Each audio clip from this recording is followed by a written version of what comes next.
ട്രംപിനെ ഒപ്പമുള്ളവർ തന്നെ വെറുത്തു തുടങ്ങി. ഈ ചങ്ങായി ചെയ്തു കൂട്ടുന്നതൊക്കെ വലിയ ദുരന്തമാണ് എന്ന് അവർക്ക് മനസ്സിലായി. അപ്പോൾ അതിൻ്റെ അടിസ്ഥാനത്തിൽ ട്രംപിനെ ഒറ്റപ്പെട്ടുകൊണ്ടിരിക്കുകയാണ്. ഈ ഗൾഫ് മേഖലയൊക്കെ 80% ഈ കപ്പൽ മാർഗം വഴി വരുന്ന ഫുഡിനെ ആശ്രയിച്ചാണ് ജീവിക്കുന്നത്. അത് മാത്രമല്ല, ഗൾഫ് മേഖലയുടെ വരുമാനം ഓയിൽ എക്സ്പോർട്ടിലൂടെ കിട്ടുന്നതല്ലേ, അത് നഷ്ടമാവുകയില്ലേ? 4 മാസമായി ട്രംപ് പറയുന്ന കാര്യങ്ങളൊക്കെ ഒന്നുകിൽ ആൾ സ്വപ്നം കാണുന്നതാണ്, അല്ലെങ്കിൽ പണ്ടാരോ പറഞ്ഞതുപോലെ അടിച്ച ബ്രാൻഡ് മാറിപ്പോകുന്നതിന്റെ പ്രശ്നമാണ്. അതും അല്ലെങ്കിൽ ഫ്രസ്ട്രേഷൻ ആയിരിക്കും. ഇത് ട്രംപിന് കനത്ത തിരിച്ചടിയാണെന്ന് പറയുന്നത് എന്താണ് യുദ്ധത്തിന്റെ ഇപ്പോഴത്തെ നിലവിലെ അവസ്ഥ? ട്രംപിന് തിരിച്ചടി എന്ന് പറഞ്ഞാൽ അമേരിക്കക്കാർ തന്നെ കൊടുത്ത പണിയാണ്. അതായത് അമേരിക്കൻ പ്രസിഡന്റ് എന്ന പദവിയിൽ ഇരുന്നുകൊണ്ട് ട്രംപ് ചെയ്തുകൊണ്ടിരിക്കുന്ന പ്രവർത്തനങ്ങൾ അത് അത്ര സുഖകരമല്ല. രാജ്യത്തിൻ്റെ മുന്നോട്ടുള്ള പോക്കിന് വലിയ തിരിച്ചടിയാകും. ഈ കണക്കിനാണ് പോകുന്നതെങ്കിൽ രാജ്യത്തെ അത് പ്രതികൂലമായി ബാധിക്കും, വലിയ തോതിൽ ബാധിക്കും. അപ്പോൾ അതുകൊണ്ട് ആശാൻ ഈ പണി പതുക്കെ നിർത്തിക്കോ എന്നുള്ള മട്ടിലാണ് ഇപ്പോൾ അവിടുത്തെ US-ൻ്റെ പ്രതിനിധി സഭയിൽ നിർണായകമായൊരു വോട്ടിംഗ് നടന്നത്.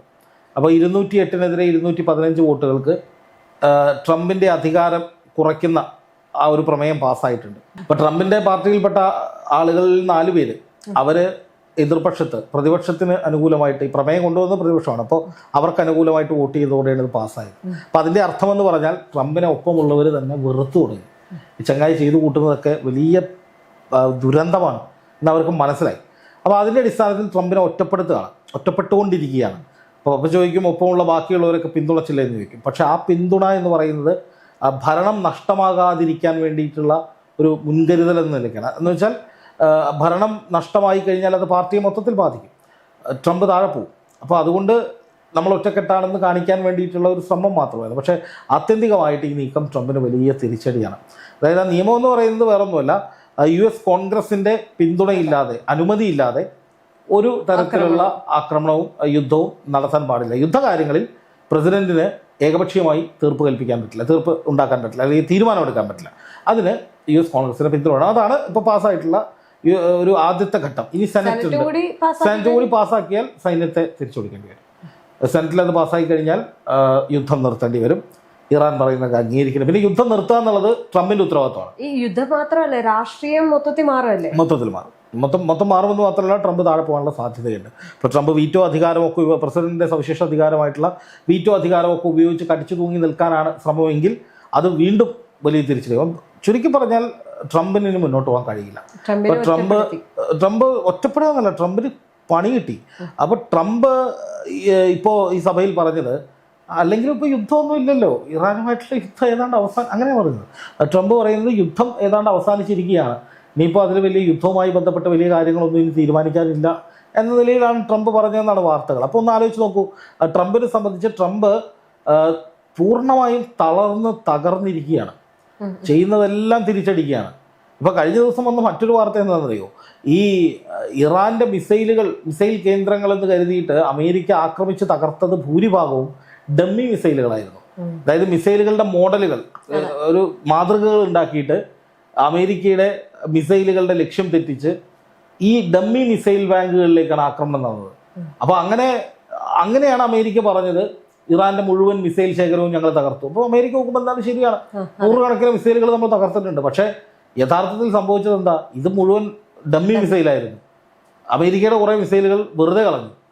അപ്പോൾ മുഴുവൻ മിസൈലുകളും ഇറാന്റെ മുഴുവൻ മിസൈലുകളും തകർത്തു എന്ന് പറഞ്ഞ് ട്രംപ് അഹങ്കരിച്ചിരിക്കുമ്പോഴാണ് ഒറിജിനൽ ഇറാൻ പുറത്തിറക്കുന്നത്. ഈ ഇറാനെ സംബന്ധിച്ചിടത്തോളം ഭയങ്കര പ്ലാനിങ് ആണ്. കാരണം ഈ US ഇപ്പം ഈ ഒരു ആക്രമണം തുടങ്ങി, അതായത് എപ്പിക് ഫ്യൂറി എന്ന് പറയുന്ന ആക്രമണം തുടങ്ങിയ സമയത്ത് പോലും ആ ഒരു ആക്രമണത്തെ വളരെ വ്യക്തമായിട്ടാണ് ഇറാൻ കണ്ടത്. കാരണം ഇറാൻ ഈ ഒരു യുദ്ധം കണ്ടതുകൊണ്ടാണ് ഹോർമുസിലേക്ക് ആ ഒരു രീതി പോയതും പിന്നീട് ലോകം മൊത്തത്തിൽ അതിലൊരു ഇരുട്ടിലാകുന്ന ഒരു രീതിയിലേക്ക് വന്നത്. അതായത് ഈ യുദ്ധം തുടങ്ങിയ സമയത്ത് അമേരിക്ക അവിടെ സ്കൂളിലെ കുട്ടികൾ കൊല്ലപ്പെടുന്നു, അവിടെ നേതാവ് കൊല്ലപ്പെടുന്നു, അവിടെ വലിയ നാശനഷ്ടം ഉണ്ടായി എന്ന് പറഞ്ഞ് അമേരിക്ക വലിയ സന്തോഷത്തോടെ അത് കൊട്ടി ആഘോഷിക്കുന്നു. പക്ഷേ ആ ടൈമെല്ലാം ഈ ഇറാൻ വളരെ സൈലന്റ് ആയിട്ട് അവരുടെ നീക്കങ്ങൾ വളരെ വ്യക്തമായിട്ട് മാറ്റിക്കൊണ്ടിരിക്കുന്നു. പോയിക്കൊണ്ടിരിക്കുകയാണ്. പെട്ടെന്നായിരുന്നു ഹോർമുസിലേക്ക് വന്നത്. ഒരിക്കലും അമേരിക്ക സ്വപ്നത്തിൽ പോലും വിചാരിച്ചില്ല ഹോർമുസിലേക്ക് വരുമെന്നുള്ളത്. പക്ഷേ ഈ ഹോർമുസിൽ വന്നപ്പോഴാണ് കളി ഒന്നുകൂടി മാറിയത്. പിന്നെ മുജിതബ ഖമേനി അധികാരമേൽക്കുന്നു, അവിടുത്തെ തീരുമാനങ്ങൾ പടിപടിയായിട്ട് മാറുന്നു. ഇപ്പോൾ ഏത് പറഞ്ഞതുപോലെ തന്നെ ഈ ഡമ്മി മിസൈലുകളാണ് അവിടെ നഷ്ടപ്പെട്ടത്, അല്ലെങ്കിൽ അവിടെ തകർന്നടിഞ്ഞത് എന്ന് പറയുമ്പോൾ ഇറാൻ എത്രത്തോളമാണ് ഈ ഒരു യുദ്ധത്തെ കാൽക്കുലേറ്റ് ഇറാനെ സംബന്ധിച്ച് അവർ വലിയ പ്ലാനിങ് ആണ്. അപ്പോൾ ഇറാന്റെ കാര്യം എന്ന് പറഞ്ഞാൽ അവർ പ്ലാനിങ് ഉണ്ട്, അതുപോലെ തന്നെ അവർ ഒരിക്കലും എടുത്ത തീരുമാനങ്ങളിൽ നിന്ന് പിന്നോട്ട് പോകും. അതാണ് ഇറാനെ സംബന്ധിച്ച് വലിയ ഗുണമുള്ള അല്ലെങ്കിൽ ഒരു വലിയ നേട്ടം ആയിട്ട് അവർ ഉയർത്തി കാണിക്കുന്നത്. വളരെ കൃത്യമായിട്ട് പറയുന്ന കാര്യങ്ങളെല്ലാം നടത്തുന്നുണ്ട്. അവരുടെ ആത്മാഭിമാനം തകരുന്ന രീതിയിൽ, അവരുടെ രാജ്യത്തിന്റെ പരമാധികാരം അടിയറ വയ്ക്കുന്ന രീതിയിൽ ഒരു തരത്തിലുള്ള നിലപാട് വിട്ടുവീഴ്ചയും അവർ ചെയ്യുന്നില്ല. അതുകൊണ്ടാണ് ഇറാൻ ഇപ്പോഴും ശക്തരായിട്ട് തന്നെ നിൽക്കുന്നത്. ഇപ്പോൾ ശരിക്കും പശ്ചിമേഷ്യയിലെ ഏറ്റവും കരുത്തുറ്റ ശക്തിയായിട്ട് ഇറാൻ നിൽക്കുകയാണ്, ലോകശക്തികളെയാണ് അടിച്ചുകൊണ്ടിരിക്കുന്നത്. പക്ഷെ പല മാധ്യമങ്ങളും പറയുന്നത് ഈ ഇറാനെ തകർത്തു, ഇറാൻ ഇനി ഒരു രക്ഷയില്ല, ഇറാന് വലിയ സാമ്പത്തിക നഷ്ടമാണ്. അങ്ങനെയാണെങ്കിൽ ഈ നിങ്ങൾ പറയുന്നത് അങ്ങനെയാണെങ്കിൽ ഈ പറയുന്ന ട്രംപിനെതിരായ നീക്കം അമേരിക്കയിൽ എങ്ങനെ ഉണ്ടാവുന്നത്? അത് അമേരിക്ക പരാജയപ്പെടുകയാണ്, നാണം കെടുകയാണെന്ന് ലോകം തിരിച്ചറിയുന്നത് കണ്ടിട്ട് അമേരിക്കയിലെ ജനങ്ങൾക്ക് പോലും നാണക്കേടാണെന്നേ. അല്ലെങ്കിൽ ഈ ഹോർമുസ് തുറക്കാൻ പറ്റണ്ടേ? ഹോർമുസ് കടലെടുക്ക് തുറക്കാൻ കഴിയണ്ടേ? ട്രംപ് പറയുന്നതൊക്കെ ശരിയാണ്, ട്രംപാണ് ഹീറോ എങ്കിൽ ഹോർമുസ് കടലെടുക്ക് തുറക്കാൻ കഴിയണം. ഇറാനിൽ ഭരണമാറ്റം ഉണ്ടാവണം. ഇവിടെ ഭരണമാറ്റം ഉണ്ടാകാൻ പോകുന്നത് ഇപ്പൊ അമേരിക്കയിലാണ്.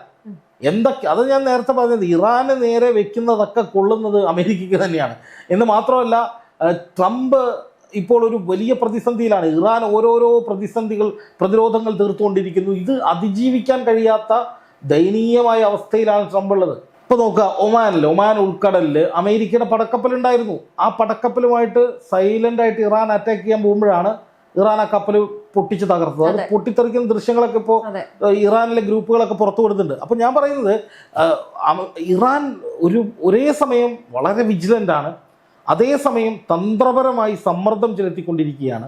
ഇനിയിപ്പോൾ നോക്കുക, ഇപ്പോൾ സെനറ്റിൽ പാസ്സാവുകയാണ്, US കോൺഗ്രസിന്റെ അനുമതി വേണം ട്രംപിന് യുദ്ധം ചെയ്യാനെന്ന്. ഇപ്പോൾ ട്രംപ് അനുമതി തേടുന്നു, സെനറ്റ് അനുമതി കൊടുക്കുന്നില്ലെന്ന് വയ്ക്കുക. ഈ സൈന്യത്തെ മുഴുവൻ തിരിച്ചു വിളിക്കേണ്ടി വരും. ഈ സൈന്യത്തെ മുഴുവൻ ട്രംപിന് തിരിച്ചു വിളിക്കേണ്ടി വരും. അതാണ് ഏറ്റവും വലിയ ദുരന്തം ട്രംപിനെ സംബന്ധിച്ച്. കാരണം ആ സൈന്യത്തെ മുഴുവൻ തിരിച്ചു വിളിക്കുകയും യുദ്ധം നടത്താതിരിക്കുകയും ചെയ്താൽ പിന്നെ ഇറാന്റെ ഇറാന്റെ അഴിഞ്ഞാട്ടമായിരിക്കും. ഇറാൻ ഹോർമുസിൽ ടോൾ ഏർപ്പെടുത്തും.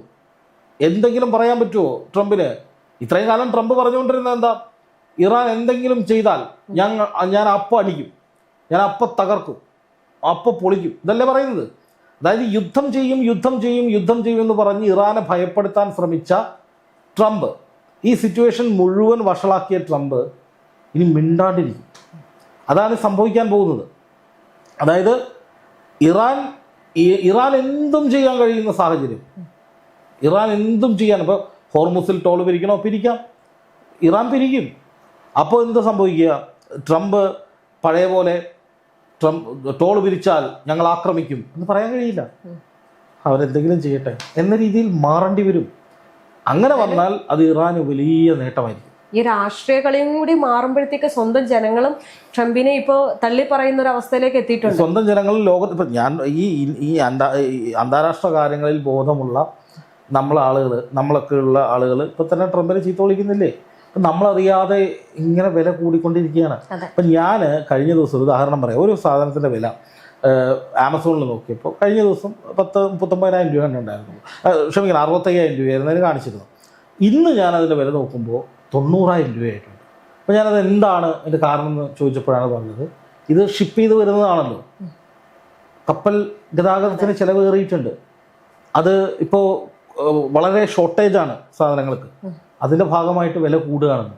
നമ്മൾ പോലും അറിയാതെ നമുക്ക് ചുറ്റുമുള്ള പല കാര്യങ്ങൾക്കും വില കൂടിക്കൊണ്ടിരിക്കുന്നുണ്ട്. പല സാധനങ്ങളും കിട്ടാനില്ലാത്ത അവസ്ഥയിലേക്ക് മാറിക്കൊണ്ടിരിക്കുന്നുണ്ട്. അപ്പോൾ ഇന്ന് ഏവിയേഷൻ ഫ്യൂവലിന് ഏതാണ്ട് 10,000 കോടിയുടെ സബ്സിഡി ഏവിയേഷൻ ഫ്യൂവൽ കമ്പനികൾക്ക് കേന്ദ്ര സർക്കാർ കൊടുത്താണ്. സർക്കാരിന് വലിയ നഷ്ടമാണ് സംഭവിക്കുന്നത്. അപ്പം അങ്ങനെ പല മേഖലകളിലും നമ്മളറിയാതെ പ്രതിസന്ധികൾ പിടിമുറുക്കുന്നുണ്ട്. ഇപ്പോൾ നമ്മൾ തുറന്നു കണ്ടിരുന്ന പല ഹോട്ടലുകളും പ്രവർത്തന സമയം കുറയ്ക്കുകയോ അല്ലെങ്കിൽ പല വിഭവങ്ങളും ഇല്ലാതാവുകയോ അല്ലെങ്കിൽ സ്വിഗ്ഗി സൊമാറ്റോ പോലുള്ള ആപ്പുകളിലൊക്കെ ചാർജ് കുത്തനെ കൂടുകയോ ചില സമയങ്ങളിൽ ഫുഡ് എന്ന് പറയുന്ന സാധനം കിട്ടാതിരിക്കുന്ന അവസ്ഥയോ ഒക്കെ കാണുന്നുണ്ട്. ഇതൊക്കെ എങ്ങനെ സംഭവിക്കുന്നത്? ഈ ഒരൊറ്റ ഒരുത്തം കാരണമാണ്. ഇങ്ങനെ അവിടെ കിടന്നിരിക്കേണ്ട പ്രശ്നം മുഴുവൻ ഈ പണി ഒപ്പിച്ചിട്ടാണ് ഇതിൻ്റെ പല പല പല പ്രശ്നങ്ങളും നമ്മളൊക്കെ അനുഭവിക്കുന്നത്. അപ്പോൾ അമേരിക്കക്കാരുടെ അവസ്ഥ ഒന്ന് ആലോചിച്ച് നോക്ക്. അവിടെ ഇന്ധനവില കൂടുന്നില്ലേ? അവിടെ ഈ പറയുന്ന പലതരത്തിലുള്ള പ്രശ്നങ്ങൾ ഉണ്ടാകുന്നില്ലേ? ഈ ഗൾഫ് മേഖലയൊക്കെ 80% ഈ കപ്പൽ മാർഗം വഴി വരുന്ന ഫുഡിനെ ആശ്രയിച്ചാണ് ജീവിക്കുന്നത്. അത് മാത്രമല്ല, ഗൾഫ് മേഖലയുടെ വരുമാനം ഓയിൽ എക്സ്പോർട്ടിലൂടെ കിട്ടുന്നതല്ലേ, അത് നഷ്ടമാവുകയില്ലേ? 4 മാസമായി. ഇപ്പോൾ കഴിഞ്ഞ ദിവസം പുറത്തു വന്ന റിപ്പോർട്ടിൽ പറയുന്നത് ഈ സ്ഥിതി ഇപ്പോൾ പരിഹരിച്ചില്ലെങ്കിൽ സെപ്റ്റംബർ മുതൽ ഗൾഫ് രാജ്യങ്ങളിൽ വലിയ മാന്ദ്യമുണ്ടാകും. അത് ആരെ ബാധിക്കും? നമ്മളെ ബാധിക്കും. തീർച്ചയായിട്ടും നമ്മുടെ രാജ്യത്ത് എത്ര ലക്ഷക്കണക്കിന് കുടുംബങ്ങൾ നരകയാതനയിലേക്ക് പോകും. അതാണ് ആ സിറ്റുവേഷനാണ് ട്രംപ് ഉണ്ടാക്കിയത്. അപ്പം അതുകൊണ്ട് തന്നെ ആ ട്രംപിനെതിരായിട്ടൊരു നീക്കം ഉണ്ടാകും. ട്രംപിനെതിരായ ജനവികാരം ഉണ്ടാകും. പല രാജ്യങ്ങളും ട്രംപിനെതിരെ നിലപാട് സ്വീകരിക്കാത്തത് അമേരിക്കയെ പഠിച്ചിട്ടാണ്. അമേരിക്കയുമായിട്ടുള്ള ഒരു ചങ്ങാത്തത്തിന്റെ പുറത്ത് ഇപ്പൊ ഈ അടുത്ത് മറ്റൊരു കാര്യം കൂടി ഉണ്ട്. അതായത് ട്രംപ് സുരക്ഷ ഒരുക്കും എന്നുള്ള ഒരു കൺഫ്യൂഷനിൽ നിൽക്കുവാണ് നാറ്റോ രാജ്യങ്ങൾ. ഇപ്പൊ അവരെല്ലാം കൂടി ചേർന്നിട്ട് ഒരു ആണവ ഊർജ്ജം നിർമ്മിക്കാനുള്ള ഒരു തീരുമാനങ്ങളൊക്കെ വരുന്നുണ്ട് എന്നുള്ള വാർത്തകളുണ്ട്. ഈ യുദ്ധം നിലനിൽക്കെ തന്നെ ട്രംപിന് ഇപ്പോൾ ഒന്നും ചെയ്യാൻ കഴിയുന്നില്ല. ട്രംപിനെ തന്നെ രക്ഷിക്കാൻ കഴിയാത്തൊരവസ്ഥ. അപ്പൊ നാറ്റോ സഖ്യങ്ങളും കൂടി അങ്ങനെ മാറുകയാണെങ്കിൽ ട്രംപിന് സത്യത്തിൽ എല്ലാത്തിന്റെ ആധിപത്യം സകല ആധിപത്യവും നഷ്ടപ്പെടും. കാരണം ട്രംപിനെ നമ്പിയിട്ട് കാര്യമില്ല എന്ന് ഗൾഫ് രാജ്യങ്ങൾക്ക് ഏറെക്കുറെ മനസ്സിലായി. അമേരിക്കയുടെ സ്വന്തം സൈനിക കേന്ദ്രങ്ങൾ ഇറാൻ അടിച്ചു പൊട്ടിച്ചുകൊണ്ടിരിക്കുകയാണ്. അപ്പോൾ സ്വന്തം സൈനിക കേന്ദ്രങ്ങൾക്ക് സുരക്ഷ കൊടുക്കാത്ത ട്രംപിനെ എങ്ങനെയാണ് ഗൾഫിനെ സംരക്ഷിക്കുന്നത്? അപ്പോൾ നാറ്റോ രാജ്യങ്ങളും ഇങ്ങനെ നോക്കുകയാണ്. ഇയാളെ കൊണ്ടൊന്നും കഴിയുന്നില്ല. ഇയാളല്ലേ പറഞ്ഞത് ഹോർമുസ് ഇപ്പോൾ തുറക്കും, എൻ്റെ പടക്കപ്പലുകൾ അവിടെ ഉണ്ട്, നിങ്ങൾ പോരെയെന്ന് പറഞ്ഞു. ട്രംപിൻ്റെ വാക്കും വിശ്വസിച്ച് ഈ 10-200 കപ്പലുകളിൽ ഒരു 2-3 ആ വഴിക്ക് വന്നിരുന്നെങ്കിൽ അപ്പം പോയേനെ, മുക്കിക്കളഞ്ഞേനെ ഇറാൻ. അതിപ്പോൾ അമേരിക്കയുടെ പടക്കപ്പൽ വരെ തകർത്ത് കളഞ്ഞു. അപ്പം ഞാൻ പറയുന്നത് ഈ ട്രംപ് പറയുന്ന കാര്യങ്ങളൊക്കെ ഒന്നുകിൽ ആൾ സ്വപ്നം കാണുന്നതാണ്, അല്ലെങ്കിൽ പണ്ടാരോ പറഞ്ഞതുപോലെ അടിച്ച ബ്രാൻഡ് മാറിപ്പോകുന്നതിൻ്റെ പ്രശ്നമാണ്. അതും അല്ലെങ്കിൽ ഫ്രസ്ട്രേഷൻ ആയിരിക്കും. കാരണം യുദ്ധം ആദ്യമേ ട്രംപ് പറഞ്ഞത് ഇറാന്റെ എണ്ണപ്പാടങ്ങൾ പിടിച്ചെടുക്കും, അവിടെ ഞങ്ങളുടെ ഭരണം കൊണ്ടുവരുമെന്നും പറഞ്ഞിട്ട് ഒരു മോഹമായിട്ടാണ് പോയത്. പക്ഷെ അത് അക്ഷരാർത്ഥത്തിൽ നടന്നില്ല. അതിന്റെ ഒരു ഫ്രസ്ട്രേഷൻ ആയിരിക്കും വീണ്ടും ഇനി ഈ ഒരു കാര്യം മാറി മാറി പറയുന്നത്. ഇനി അധികം ട്രംപ് പറയില്ല. അപ്പൊ കഴിഞ്ഞ കുറച്ച് ദിവസമായിട്ട് ട്രംപിന്റെ വാക്കുകൾ വളരെ സൂക്ഷിച്ചാണ്. കാരണം ട്രംപ് ഒരാഴ്ചക്കുള്ളിൽ യുദ്ധം നിർത്തുമെന്ന് പറഞ്ഞതിന് പിന്നാലെ യുദ്ധം തീവ്രമാക്കുകയാണ് ഇറാൻ ചെയ്തത്. അപ്പോൾ ഇറാന്റെ മൈൻഡ് സെറ്റ് എന്ന് പറയുന്നത് ട്രംപ് പറയുന്നതനുസരിച്ച് യുദ്ധം പോകരുത്. ട്രംപ് എന്താണോ തീരുമാനിക്കുന്നത് അതിൻ്റെ നേരെ ഓപ്പോസിറ്റ് നടക്കണം. ഇപ്പോൾ ട്രംപ് യുദ്ധം നിർത്തുകയാണെന്ന് പറഞ്ഞാൽ ഇറാൻ വിടില്ല, ഇറാൻ രൂക്ഷമായിട്ട് ആക്രമിക്കും. ഇപ്പോൾ ട്രംപ് ആക്രമിക്കാൻ പറഞ്ഞാലും അതിന് 10 ഇരട്ടി പ്രത്യാക്രമണം ഇറാൻ നടത്തും. അപ്പോൾ അതുകൊണ്ട് തന്നെ ട്രംപിനെ ഇപ്പോൾ ഇനി വരാൻ പോകുന്നത് ഇറാനെ സംബന്ധിച്ച് യുദ്ധവിജയം എന്ന് പറയുന്നത് അവരുടെ അവകാശങ്ങൾ അംഗീകരിക്കുക, അവരുടെ നഷ്ടപരിഹാരം കിട്ടുക, ഹോർമൂസിൽ അവരെ നിയന്ത്രണം ഏറ്റെടുക്കുക, ഇതൊക്കെയാണ് ഇറാൻ്റെ ആവശ്യങ്ങൾ, ഇറാൻ്റെ വിജയം എന്നവർ കാണുന്ന സാധനം. അമേരിക്കയെ സംബന്ധിച്ച്, ട്രംപിനെ സംബന്ധിച്ച് അവരുടെ വിജയമെന്ന് അവർ പറഞ്ഞിരുന്ന കാര്യങ്ങളൊക്കെ അവസാനിച്ചു. ഒന്നും ചെയ്യാൻ പറ്റില്ല. റെജിം ചേഞ്ച് ഉണ്ടായിട്ടില്ല. അതുപോലെ തന്നെ ഈ ഇറാനിലെ ഈ പറയുന്ന യുറേനിയം അത് എടുക്കാൻ പറ്റിയിട്ടില്ല. ഇറാൻ്റെ എണ്ണപ്പാടങ്ങളിൽ നിയന്ത്രണം വന്നിട്ടില്ല. ഹോർമൂസിന് ട്രംപിൻ്റെ പേര് ഇടാൻ കഴിഞ്ഞിട്ടില്ല. ട്രംപ് തകർന്നിരിക്കുകയാണ്. അപ്പോൾ ഇനി വരാൻ പോകുന്ന ഒരു കാര്യം ഞാൻ പറയുകയാണ്, എന്താ പറയുക, ഒരു പ്രവചനം എന്ന നിലയിൽ പറയുകയാണ്. അമേരിക്കൻ സൈന്യത്തെ അമേരിക്ക അധികം വൈകാതെ ട്രംപ് പിൻവലിക്കും. ഗൾഫ് രാജ്യങ്ങളുടെ സമ്മർദ്ദത്തെ തുടർന്ന് അല്ലെങ്കിൽ അവരുടെ ആശങ്ക പരിഗണിച്ച് ഞാൻ യുദ്ധം നിർത്തുകയാണ് എന്ന് പറയും. അധികം വൈകാതെ ഹോർമുസിൽ ഇറാൻ കരം പിരിക്കും, ടോൾ പിരിക്കും. ഇറാന് മേലുള്ള ഉപരോധങ്ങൾ ട്രംപിന് നീക്കേണ്ടി വരും.